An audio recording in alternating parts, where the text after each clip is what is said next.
Madam Chair, let me dwell into the issue on betrayal of public trust. Kasi sang-ayon sa nakikita natin, ang nakasulat base dito sa complaint is that this is basically all about unprogrammed appropriations. May I request our colleagues to endorse this impeachment complaint?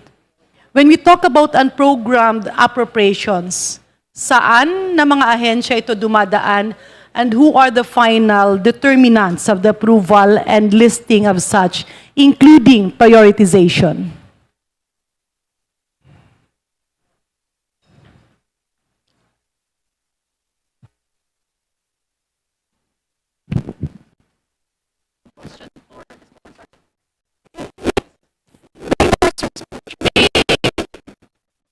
Deputy Speaker Garin wishes to raise a question.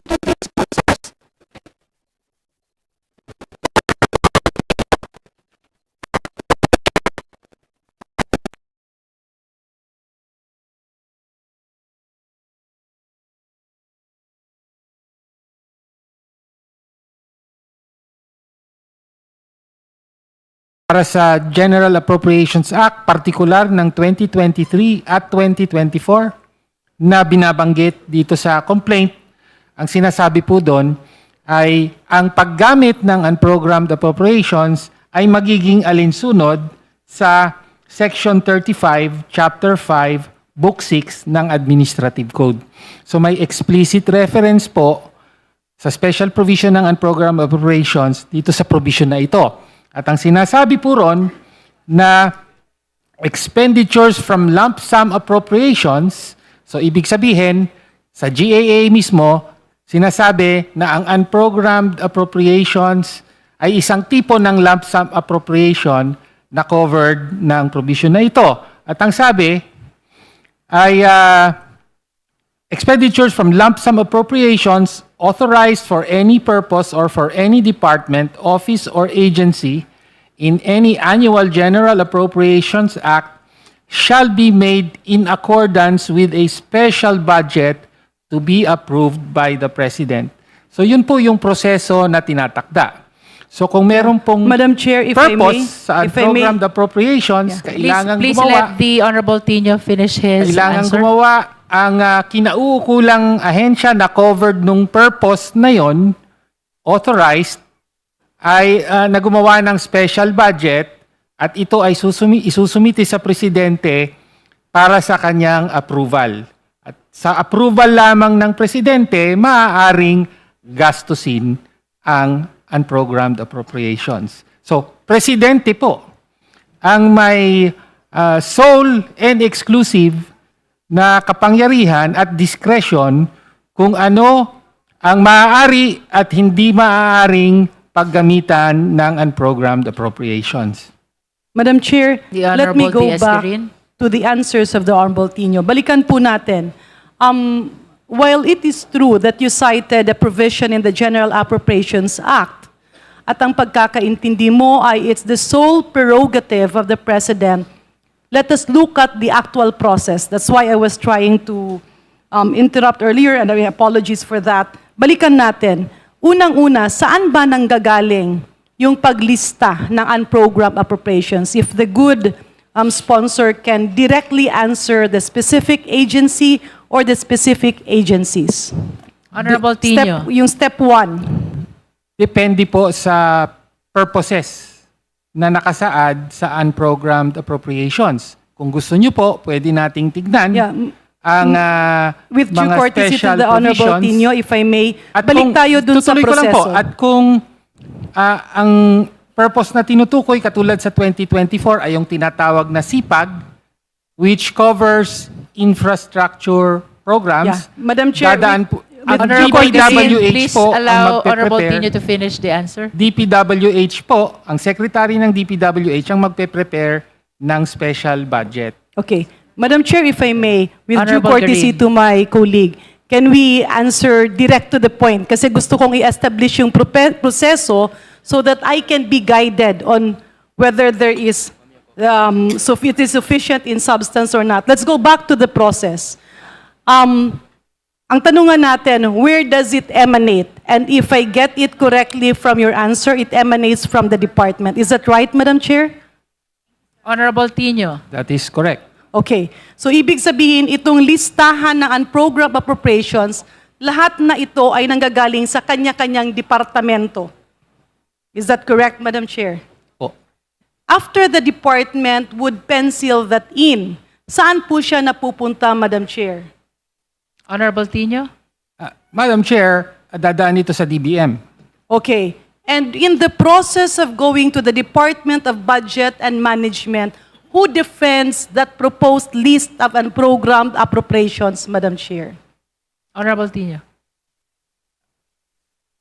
Mas maganda, Madam Chair, na tanungin ang mga kinauukulan dito, pero sasagot ako batay sa aking nalalaman at Point of order, ang Madam proseso Chair. na ito. Sorry, There's a point of order. Madam Chair. SDML Lawrence Defensor is recognized. Let's reinstate our original rule that the members will have their own manifestations. And if ever we find this to be sufficient in substance, then we can exchange interrogation. But at this point, let's go back to our earlier rule yesterday that we can say whatever we had to say and let our individual conscience assess whether the allegations in the recital of facts constitutes an impeachable offense. So we don't have to argue back and forth. We allow the sponsors or the endorsers to answer so long as they want. And if the speakers or the members are not willing to consider the answers, then the speakers are advised to do their manifestation by way of a speech or straight manifestation instead of raising question. Ma- Would you like to answer? Yes, Madam Speaker, and in consideration of the manifestation of the Honorable Senior Deputy Majority Leader, isang sagot na lang po. Basta malinaw po sa proseso na itinatakda ng batas na manggagaling sa departamento ang proposal for as long as authorized under the purposes of the unprogrammed appropriations for that year.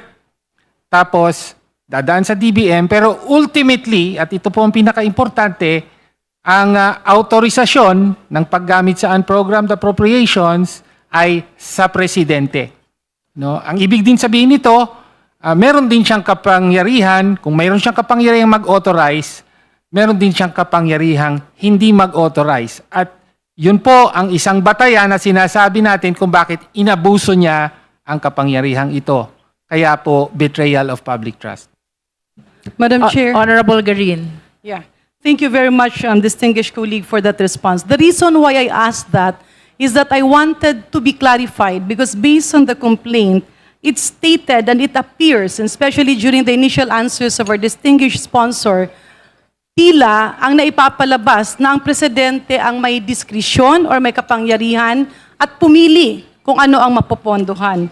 But contrary to what I am hearing now, based on the direct answers of our distinguished colleague, the unprogrammed appropriation starts with a proposal from each department, duly vetted by the DBM, defended by the proponent, and these are the cabinet secretaries or their alter egos who are the undersecretaries, and once approved, these are included in the NEP, the National Expenditure Program.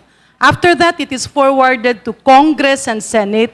Kung meron mang mga dinagdag, binawas at pinalitan, this is being done because of the budget deliberations that happens between the legislative bodies and the executive offices, meaning each department. Moving forward, Madam Chair, and just to manifest, sa pagkakaintindi ko in the budget process, once the General Appropriations Act is approved, there is a list of unprogrammed appropriations, meaning it will be funded once may pondo, may savings, or may loan. And as to my understanding, it is presumed that the Department of Budget and Management follows the chronology of prioritization set forth in the GAA as approved by Congress and Senate. After which, again, when there are funds that are available, this is being carved out from the approved GAA based on the prioritizations again after which it goes to the President for approval, which, on my understanding, Mr. Chair, is done by the technical finance people. While I agree that meddling in the unprogrammed appropriations, if indeed it is true, is wrong, I do not see the connection between the liability of the President and this allegation simply because, example, the mention of the statement, the unprogrammed appropriations mechanism was designed specifically to fund the discretionary priorities of leaders' allocations. This is a vague accusation that has been left unproven, and how will the President know, handling a very big country, know the individual request if indeed it is true?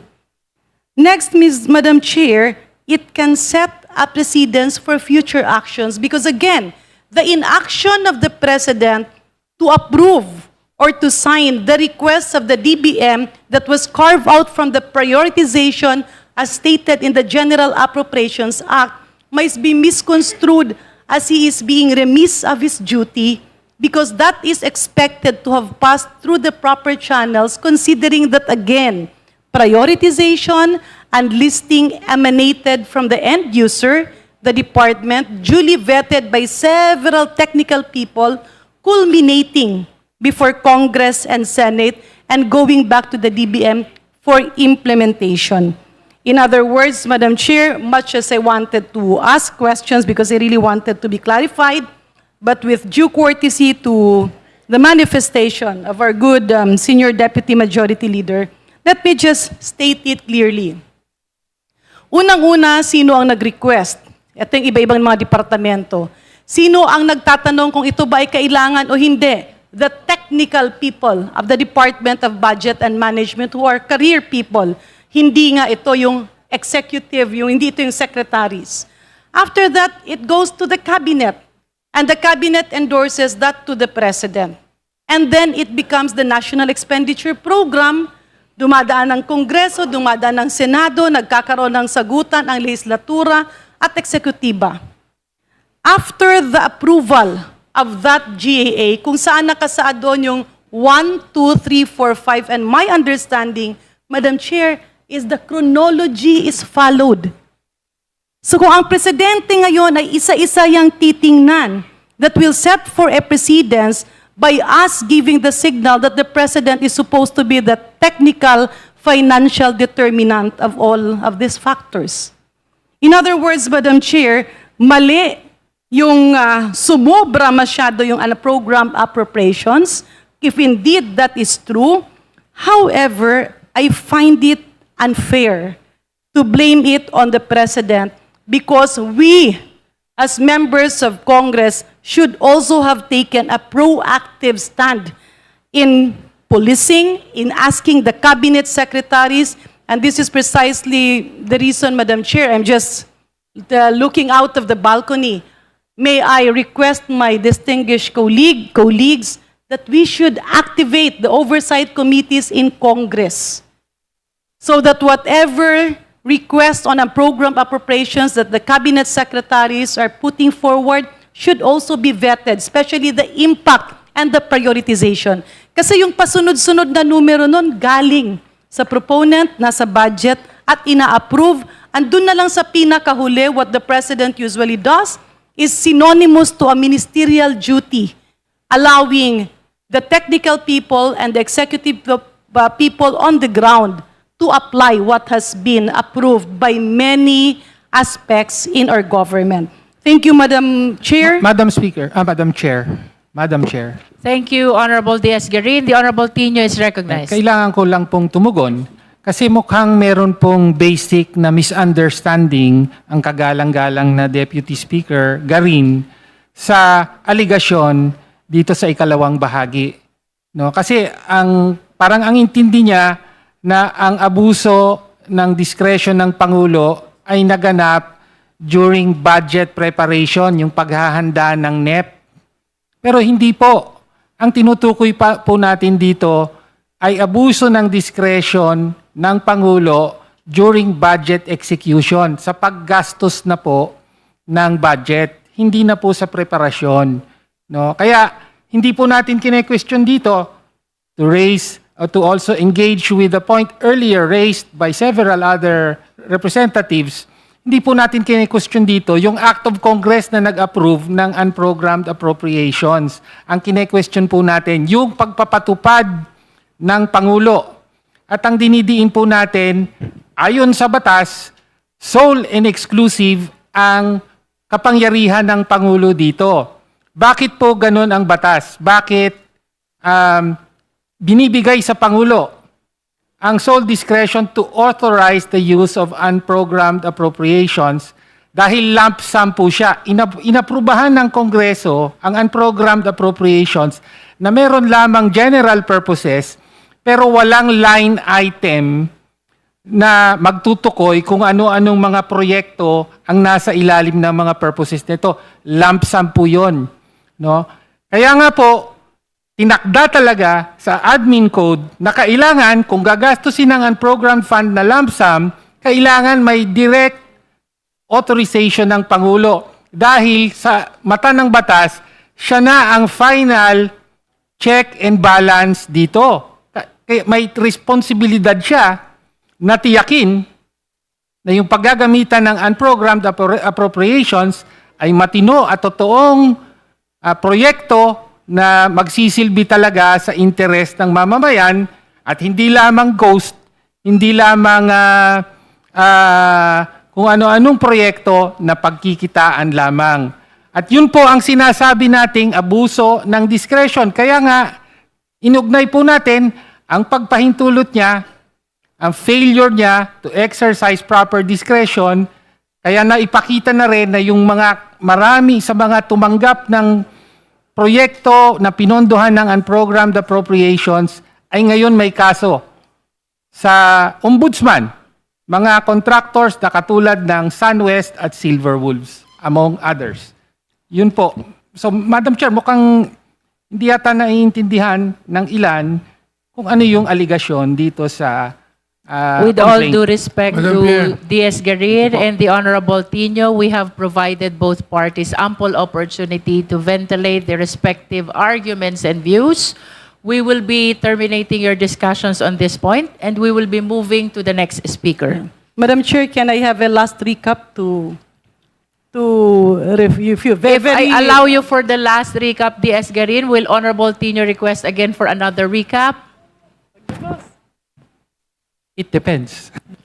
Madam Chair.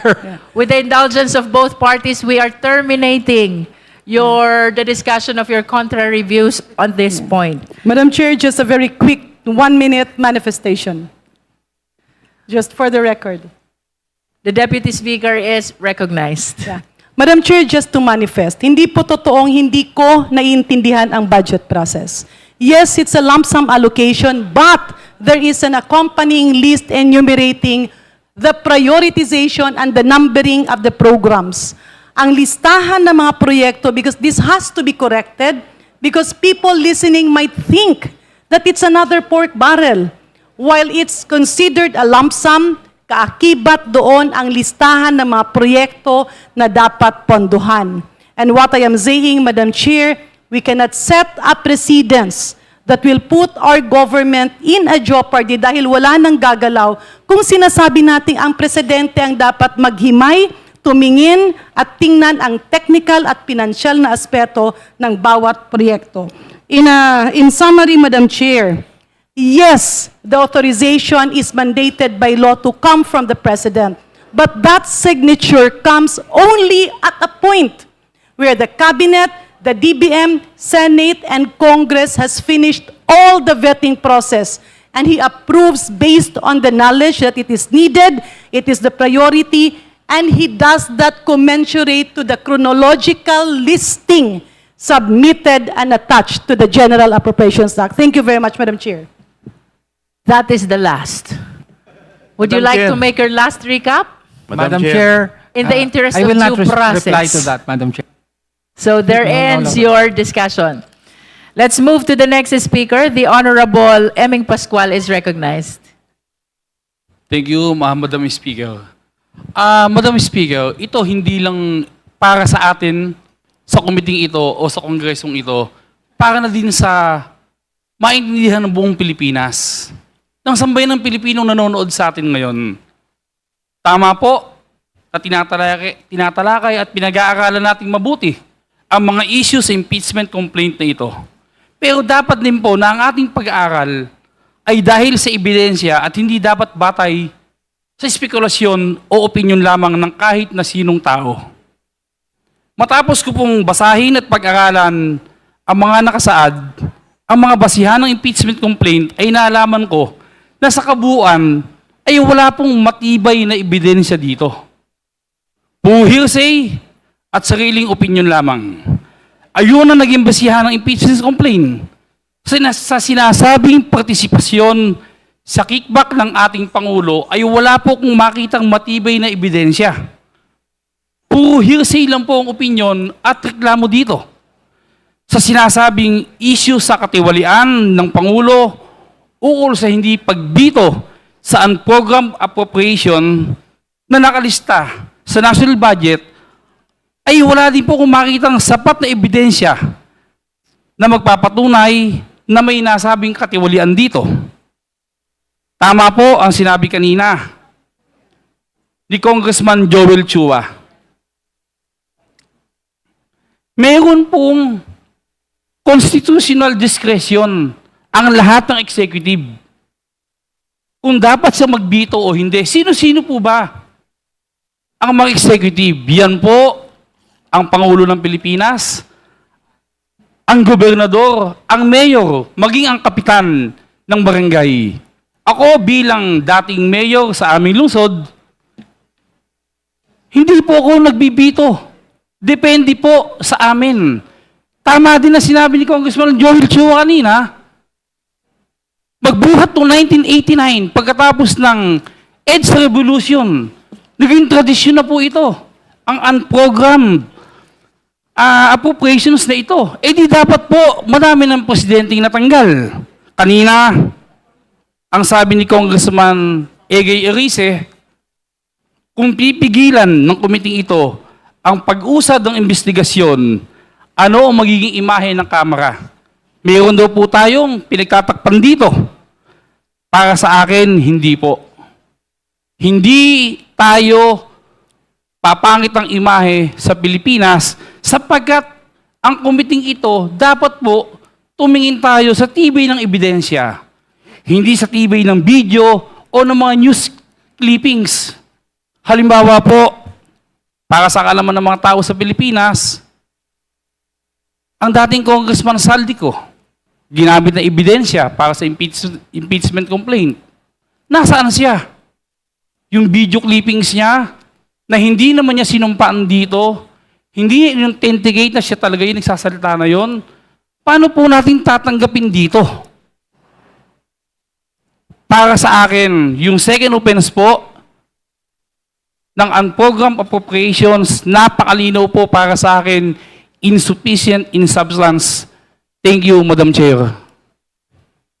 Thank you, Honorable Pascual.